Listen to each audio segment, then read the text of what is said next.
The storm that hit New Haven Colony on the night of October 15 was the worst Dr. Alex Chen had witnessed in 3 years of frontier medicine. Lightning split the alien sky in colors that had no names in any human language, while winds howled through the settlement's prefabricated structures with enough force to rattle reinforced walls. The electrical interference made communication impossible beyond a few hundred meters, effectively isolating each building from its neighbors until the weather passed. Alex had been reviewing patient files in his clinic when the power fluctuations began, forcing him to switch to emergency lighting that cast everything in harsh shadows. The medical facility was one of the newer buildings in the colony, designed to withstand the planet's unpredictable weather, but even state-of-the-art construction couldn't completely muffle the sound of nature's fury raging outside. He was preparing to settle in for a long night when he heard it. A sound that shouldn't have been possible over the storm's cacophony. 3 deliberate knocks on the clinic's main entrance, weak but unmistakably intentional. Alex moved toward the door with the caution that 3 years on a frontier world had taught him. Medical emergencies during severe weather were always dangerous, but so were the desperate people who sometimes sought shelter with less than honest intentions. He activated the external camera system, squinting at the static-filled display that showed the area outside his entrance. What he saw made him immediately disengage the security locks. A figure lay collapsed against his door, barely visible through the driving rain and electrical interference. Human-shaped but clearly not human, given the height and the way the emergency lighting reflected off skin that seemed to glow with its own inner radiance. Alex grabbed his medical kit and opened the door, immediately hit by wind that threatened to knock him off his feet. The person, definitely female, he realized, was unconscious and soaked through, her clothes torn and muddy as if she'd been traveling cross-country on foot. She was Zephyrian, he saw immediately. The pointed ears and luminescent skin were unmistakable, though her usual species coloration was muted by exhaustion and what appeared to be significant malnutrition. Her clothes were civilian rather than military, which was unusual. Most humans encountered Zephyrians only in official contexts involving their notoriously formal diplomatic corps. "Can you hear me?" Alex called over the storm, kneeling beside her while checking for obvious injuries. No response, but her breathing was steady if shallow, and her pulse felt strong despite everything she'd apparently been through. He was preparing to lift her when her eyes opened, golden irises that seemed to hold their own light even in the darkness of the storm. She looked directly at him, and what happened next would haunt him for days afterward. "Alex Chen," she whispered, her voice barely audible over the wind but carrying an unmistakable tone of recognition and relief. Alex froze, staring down at her in shock. He'd never seen this woman before in his life, had never met any Zephyrian outside of brief diplomatic encounters at colonial administrative functions. Yet she'd spoken his name as if they were old friends, with the kind of familiarity that suggested long acquaintance. "How do you know my name?" he asked, but she'd already lost consciousness again, her head falling back against the door frame as her strength finally gave out completely. Questions would have to wait. Alex lifted her carefully, noting how much lighter she was than her height suggested, another indication of serious malnutrition. He carried her into the clinic's treatment room, where emergency lighting provided enough illumination for basic medical assessment. Her injuries were extensive but not immediately life-threatening. Dehydration, malnutrition, exhaustion, and what appeared to be several weeks' worth of minor cuts and bruises that suggested hard travel through difficult terrain. But nothing that proper medical care couldn't address, assuming Zephyrian physiology responded to human treatments the way his xenobiology training suggested it should. As Alex worked to stabilize her condition, for fluids, electrolyte replacement, basic wound care, he found himself studying her face, searching for any clue about how she could possibly know him. She was beautiful, even in her current state, with the kind of elegant features that seemed to characterize her species. But more than that, there was something about her expression, even unconscious, that seemed oddly familiar. The storm continued to rage outside, but Alex barely noticed as he monitored his patient's vital signs and tried to process the impossibility of her knowing his name. He ran through every memory he could access. Medical school, his residency on Luna Station, his decision to accept the frontier posting on New Haven colony. Nowhere in his past could he find any connection to Zephyrian civilization beyond the basic cultural exchange that all colonial personnel received. Yet she had looked at him with unmistakable recognition, had spoken his name with the kind of relief that suggested she'd been searching for him specifically. "Who are you?" Alex murmured, adjusting the 4-flow rate while checking her response to the rehydration therapy. "And how the hell do you know who I am?" By morning, the storm had passed and his patient was stable, sleeping peacefully under the influence of mild sedatives that seemed to work as well on Zephyrian physiology as human. Alex had spent the night in the treatment room, monitoring her condition and trying to understand how his quiet life as a frontier doctor had suddenly become complicated by the arrival of a mysterious alien woman who apparently knew more about him than he knew about her. When she finally woke, it was with the gradual awareness of someone emerging from deep exhaustion rather than medical trauma. Her golden eyes opened slowly, taking in the clinical surroundings before finding his face with that same expression of recognition that had so unsettled him the night before. "Dr. Alex Chen," she said more clearly this time, and Alex could hear the gratitude in her voice along with something else, an emotion he couldn't quite identify but that seemed to suggest their meeting meant more to her than simple medical assistance. "That's me," Alex replied carefully, settling into the chair beside her treatment bed. "But I'm afraid you have me at a disadvantage. I don't know your name, how you got here, or how you know mine." She was quiet for a long moment, as if organizing thoughts that were more complex than simple answers could address. "My name is Lyralii," she said finally. "And explaining how I know you, that's going to require a conversation about things that your medical training probably hasn't prepared you for." Alex felt a chill run down his spine, though he wasn't sure why. "Try me. I've seen some unusual things working frontier medicine." Lyralii's smile was sad and beautiful and somehow achingly familiar. "Dr. Chen, Alex, have you ever had dreams about places you've never been? About people you've never met but who feel more real than your waking life?"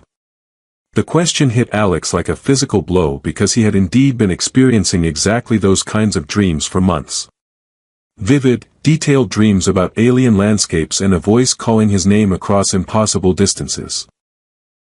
Dreams that felt too real to dismiss but too strange to take seriously. "Yes," he admitted quietly, and saw something that might have been relief flicker across Lyralii's expression. "Then perhaps," she said softly, "we haven't met before in the conventional sense. But we've been connected longer than either of us fully understood." Over the following week, as Lyralii's physical condition improved under Alex's care, their conversations became the highlight of his days and the source of his sleepless nights. She was unlike anyone he'd ever encountered, brilliant, articulate, and possessed of a perspective on the universe that challenged his assumptions about everything from medicine to philosophy. "Your approach to treating the colony's children," she observed during one of their evening discussions, "it's more intuitive than the standard protocols I've read about in human medical literature." Alex paused in reviewing her chart, surprised by the insight. "How could you possibly know about my treatment protocols? Or human medical literature, for that matter?" Lyralii's luminescent skin shifted to warmer tones, a response he was learning indicated embarrassment or uncertainty. "I've been researching human medicine for several months now. Particularly frontier practices and the work of Dr. Alex Chen of New Haven Colony." "Researching me specifically?" Alex set down his tablet, giving her his full attention. "Lyralii, I need you to explain how that's possible. My work isn't published in any journals that would reach Zephyrian space." She was quiet for so long that Alex began to think she wouldn't answer. When she finally spoke, her voice carried the weight of someone revealing a truth that even she didn't fully understand. "Alex, what do you know about Zephyrian telepathic abilities?" "Basic stuff from xenobiology courses," Alex replied cautiously. "Limited range empathic sensing, some capability for mind-to-mind communication under ideal conditions. Nothing that would explain intercultural research." "That's the standard understanding," Lyralii agreed. "And for most of my people, it's accurate. But under extreme stress, trauma, life-threatening situations, profound emotional distress, some individuals can form connections that transcend normal telepathic limitations. Alex felt his scientific skepticism warring with a growing sense that she was leading toward an explanation that would challenge everything he thought he knew about consciousness and identity. What kind of connections? Lyralii met his eyes directly, and Alex saw vulnerability there that her usual composed demeanor didn't allow. The kind that let you experience fragments of another person's life across impossible distances. The kind that make you dream about places you've never been and remember conversations you've never had. The words hit Alex like ice water because they described exactly what he'd been experiencing for months, dreams so vivid they felt like memories, a voice calling his name that seemed more real than his waking life, and an inexplicable sense that something important was missing from his existence. "You're talking about the dreams," he said quietly. "I'm talking about a psychic bond that formed between us without either of our conscious awareness," Lyralii replied. "Alex, for the past 8 months, while I was imprisoned by my own government for political crimes, the only thing that kept me sane was you." Alex stared at her, processing implications that his medical training insisted were impossible while his heart recognized as somehow fundamentally true. "That's not scientifically possible. Neither is warp drive, gravity manipulation, or consciousness transfer," Lyralii pointed out gently.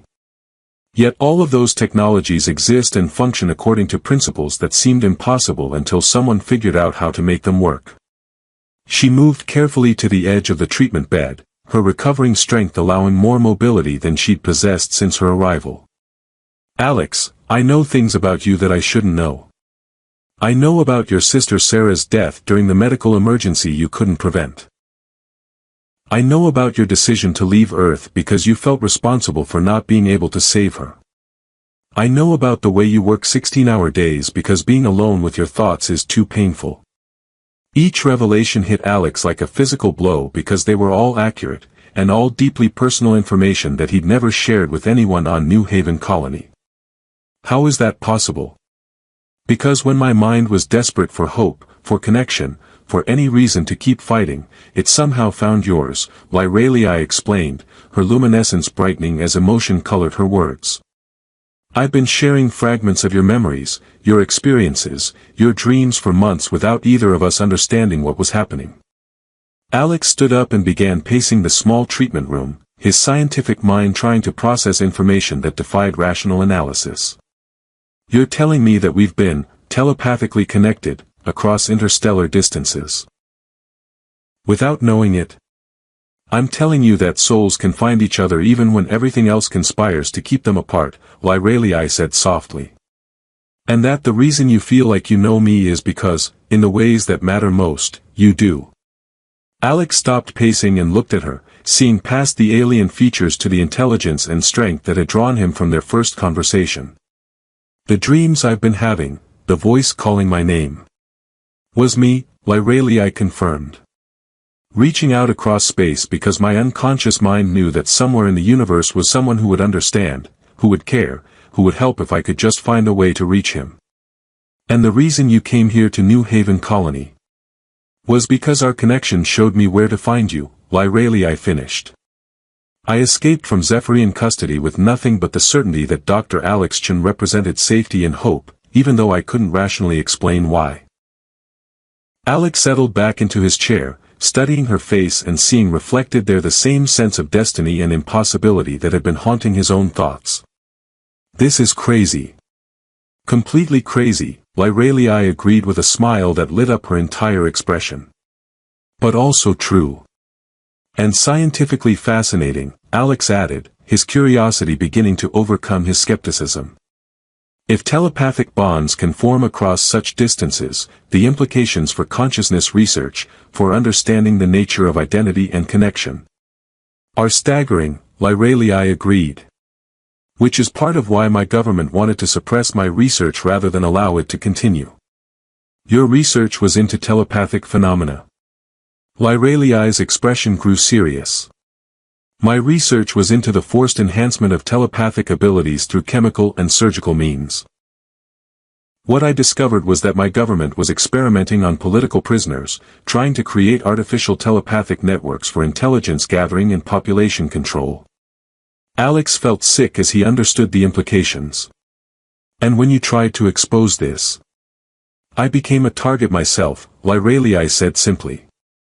The irony is that the torture and imprisonment they subjected me to created exactly the kind of extreme stress that triggered the telepathic connection to you. Their attempts to break me actually led me to the one person in the universe who could help me escape and find safety. So our connection saved your life. And changed mine, Lyralii added quietly.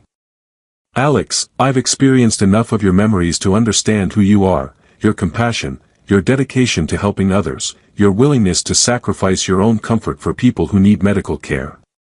I know you better than I've ever known anyone, and I care about you in ways that should be impossible for two people who met a week ago. Alex felt his heart racing as he processed what she was saying. Lyralii, are you telling me that I love you? She finished softly. Yes. I love the man I came to know through our telepathic connection, and I love the man who's been caring for me here in your clinic. They're the same person, Alex. The soul I found across impossible distances is sitting right here, and he's everything I hoped he would be. Alex looked into her golden eyes, seeing hope and vulnerability and a love that transcended every boundary between their species. This is insane, he said quietly. Completely insane, Lyralii agreed, moving closer until they were sharing the same breathing space. Do you mind? Alex reached out to touch her face, marveling at the warmth of her luminescent skin and the way her eyes reflected his own growing feelings. Not even a little bit. The next 2 weeks brought a depth of connection that Alex had never experienced with another person. Their relationship developed with the strange acceleration that came from already knowing each other's deepest thoughts and memories, while simultaneously learning the simple physical reality of being together in the same space. It's like meeting someone you've been writing letters to for years, Alex told Dr. Sarah Kim during one of his colleagues' routine visits to the clinic. Familiar and new at the same time. Sarah studied him with the kind of professional concern that came from years of friendship. Alex, I have to ask, are you certain about what's happening here?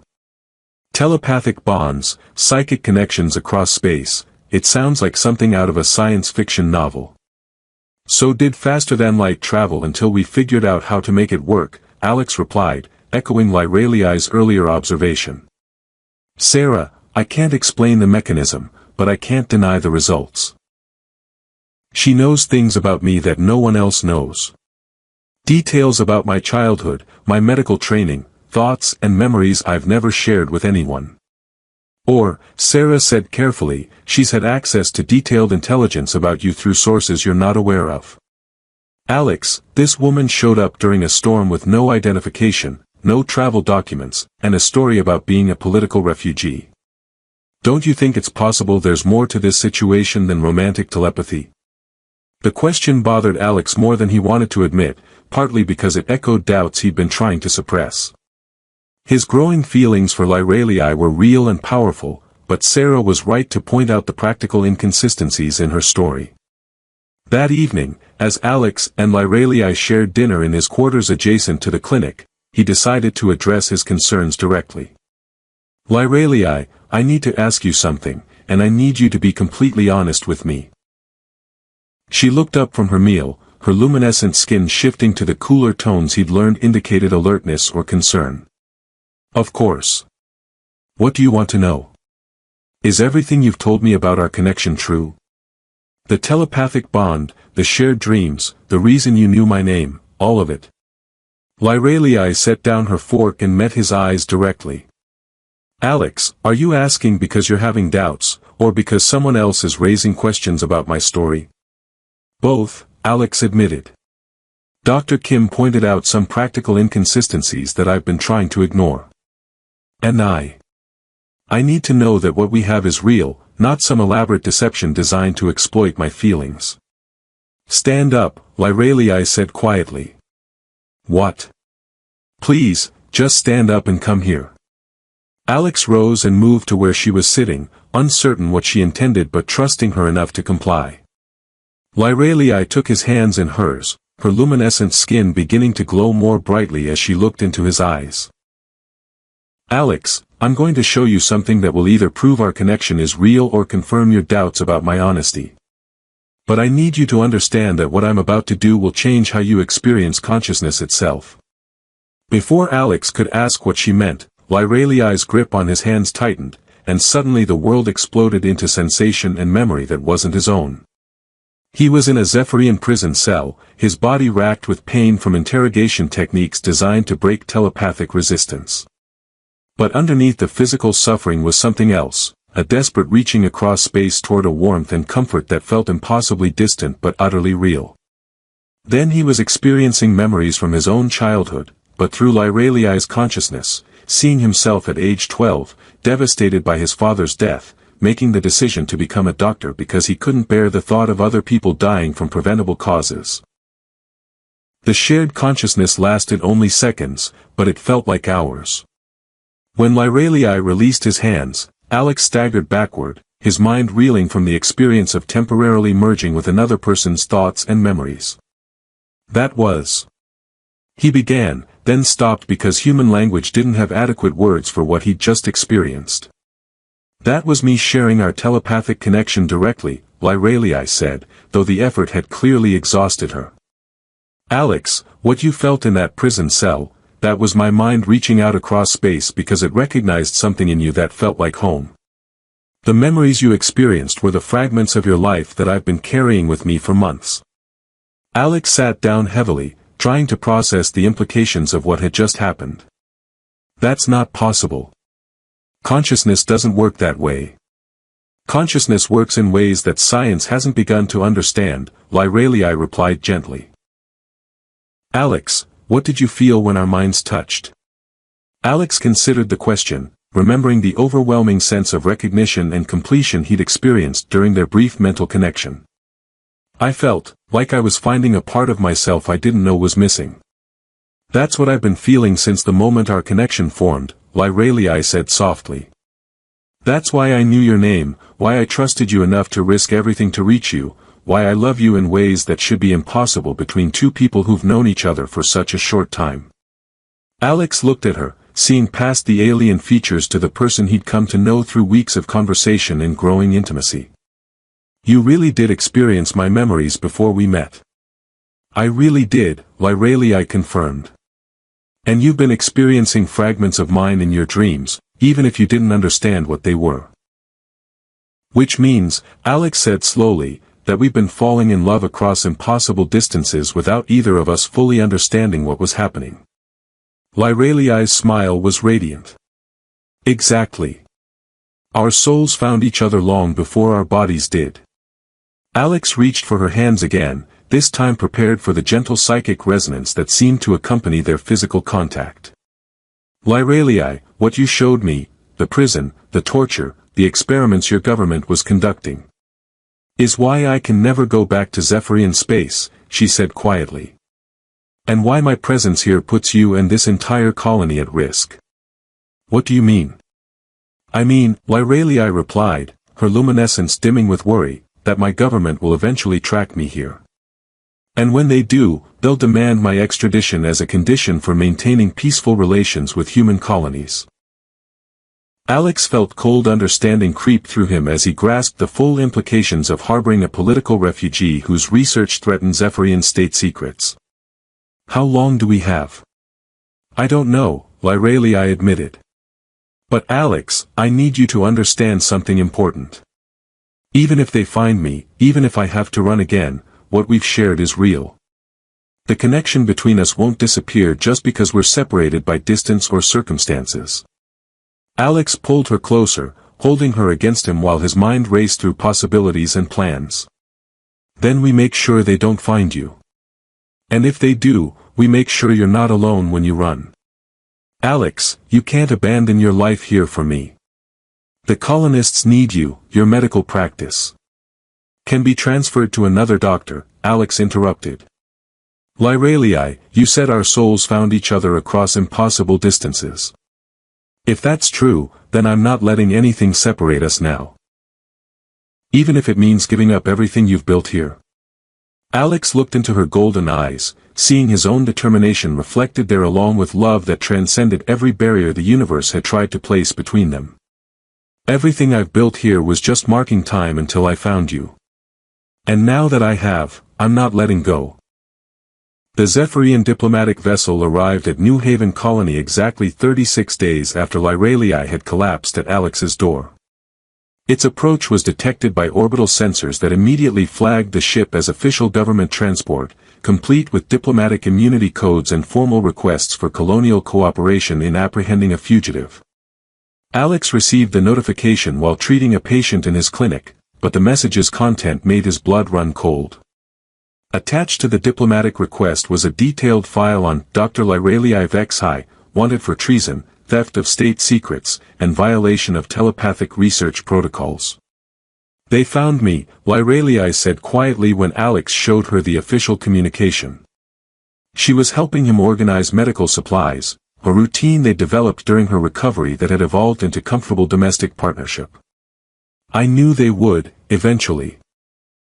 The colonial government is required to honor diplomatic extradition requests, Alex said grimly, reading through the legal documents that would force him to surrender the woman he loved to authorities who would almost certainly execute her.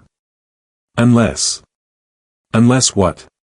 Alex looked at her, his mind racing through possibilities that ranged from practical to desperate. Unless you're not here when they come looking for you. What followed was the most intense planning session of Alex's life as they worked out details for Lyralii's disappearance into New Haven's wilderness. The planet's frontier regions remained largely unmapped, with vast areas of dangerous but inhabitable terrain where someone with survival skills could remain hidden indefinitely. The old research station in Sector 12, Alex said, reviewing topographical maps while Lyralii packed essential supplies. It was abandoned when the mining surveys proved negative, but the basic infrastructure should still be functional. Alex, that's a 3-day hike through Predator territory with no guarantee the life support systems will work when I get there, Lyralii pointed out. Which is why I'm coming with you, Alex replied, pulling his own emergency gear from storage. At least until we can establish a secure base camp and figure out long-term options. You can't abandon your patients. The colony needs its doctor. Dr. Kim can cover medical emergencies until they bring in a replacement, Alex said firmly. And the colony needs its doctor to not be complicit in turning political refugees over to governments that torture prisoners. The argument that followed revealed the depth of their commitment to each other and the impossibility of their situation. Lyralii couldn't remain safely in colonial territory, but Alex couldn't bear the thought of her facing the wilderness alone. Meanwhile, the clock was ticking toward the arrival of Zephyrian forces who would demand answers about her whereabouts. There's another option, Lyralii said quietly as they prepared to leave the clinic under cover of darkness. I could surrender myself. Face whatever consequences await me and spare you the choice between your duty and your feelings. Alex stopped packing and looked at her directly. Lyralii, do you remember what you showed me when our minds connected? The torture, the experiments, the complete disregard for telepathic rights? Of course I remember. Then you know why surrender isn't an option, Alex said firmly. And you know why I'd rather spend the rest of my life hiding in the wilderness with you than spend one day knowing I let them take you. Their escape from the colony required careful timing and more luck than Alex was comfortable depending on. They left during the night shift change, when security patrols were distracted by routine personnel rotations, carrying only essential supplies and hoping the weather would hold long enough for them to reach the abandoned research station. The journey across New Haven's wilderness tested both their physical endurance and their relationship under stress that neither had anticipated. The terrain was hostile, the wildlife dangerous, and the constant threat of discovery by Zephyrian search teams made rest impossible for more than a few hours at a time. But as they traveled together through landscapes that seemed designed to kill unwary humans, Alex discovered that their telepathic connection provided advantages that normal relationships lacked. Lyralii could sense his emotional state and physical condition with an accuracy that allowed her to provide support before he even realized he needed it, while he learned to read the subtle shifts in her luminescence that indicated fatigue, stress, or approaching danger. "Alex," she said during their second night in the wilderness, as they sheltered in a cave while predators called to each other across the darkness outside, "are you sure about this? About giving up everything you've built for someone you've known for barely a month?" Alex pulled her closer, feeling the warmth of her luminescent skin and the gentle psychic resonance that always accompanied their physical contact. "Lyralii, I've been thinking about that question since the moment you collapsed at my door. And I've realized that everything I thought I was building, the practice, the reputation, the comfortable routine, was just me going through the motions of living," Alex said quietly. "I was helping people, yes, but I wasn't really alive. Not until you showed up and reminded me what it feels like to have someone who understands me completely." Lyralii's luminescence brightened in the cave's darkness. "Even though loving me means abandoning everything familiar?" "Especially because of that," Alex replied, kissing the top of her head. "You know what my life was like before you arrived. Working endless hours, avoiding personal connections, using medical duty as an excuse to never risk being hurt again. That's not living, it's just existing. And this?" Lyralii gestured around their makeshift shelter.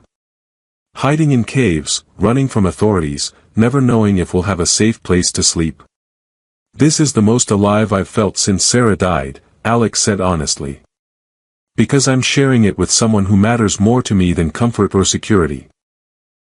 They reached the abandoned research station on their third day of travel, finding it exactly as Alex had hoped, isolated, defensible, and equipped with basic life support systems that still functioned despite months of neglect. More importantly, its location in a geological survey zone meant it would be overlooked by standard search patterns. "It's not exactly luxurious," Alex observed as they activated the power systems and began making the facility habitable. "It's perfect," Lyralii replied, and Alex could hear genuine contentment in her voice. "A place where we can be together without fear, where we can explore what our connection means without outside interference. And where we can figure out what comes next," Alex added, pulling up the communication console to establish contact with human authorities who might offer political asylum. What came next proved to be more than either of them had dared hope. Through carefully encrypted channels, Alex made contact with research institutions on Earth who were fascinated by Lyralii's discoveries about telepathic enhancement and eager to offer her protection in exchange for her expertise. "They're offering full research positions for both of us," Alex reported after a week of negotiations. "Joint appointments at the Institute for Consciousness Studies, complete with diplomatic immunity and protection from extradition." "Both of us?" Lyralii asked with surprise. "Alex, you're a frontier doctor, not a consciousness researcher." "I'm a doctor who's been living with a telepathic bond for months," Alex corrected. "Apparently, that makes me qualified to study the medical implications of psychic phenomena. Plus, they need someone with practical experience treating both human and alien physiology. So we could work together. Officially." Alex pulled her into his arms, marveling at how perfectly they fit together despite coming from different worlds. "We could do more than work together. Lyralii, they're offering us the chance to study the very thing that brought us together. To understand how consciousness can transcend space and species, and maybe help other people find the same kind of connection we've discovered." Lyralii's smile was radiant enough to light up the entire station. "A chance to turn our love story into something that could help others. A chance to prove that some bonds are strong enough to survive anything the universe can throw at them," Alex agreed.